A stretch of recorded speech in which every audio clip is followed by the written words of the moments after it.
আমাৰ পঞ্চম গুৰু শ্ৰী গুৰু অৰ্জন দেৱজীৰ শ্বহীদী তেখেত প্ৰাপ্তি হৈছিল আৰু 1606 চনত 30 মে'ত তেখেত শ্বহীদ হৈছিলে।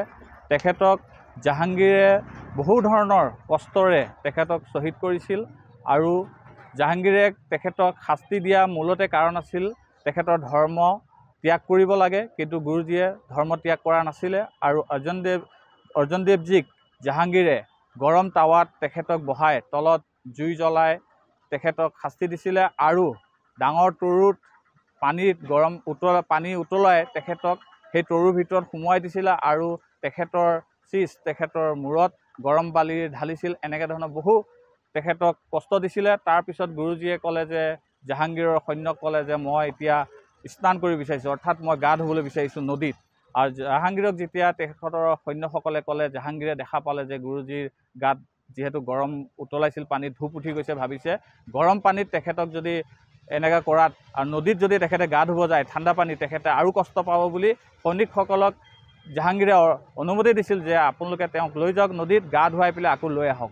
কিন্তু গুৰুজী যেতিয়াই নদীত গৈ পেলাই তেওঁ ডুবকি লগাইছিল, তেতিয়া তাতেই গুৰুজী অন্তৰ্ধান হৈ গৈছিলে।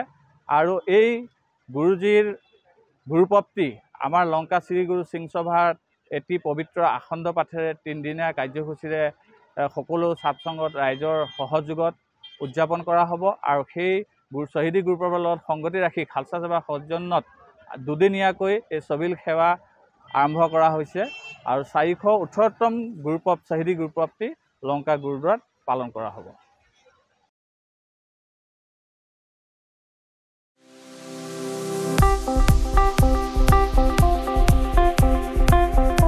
আপোনাৰ ঘৰখন আৰু অফিচ চালে চকুৰোৱাকৈ সজাওক।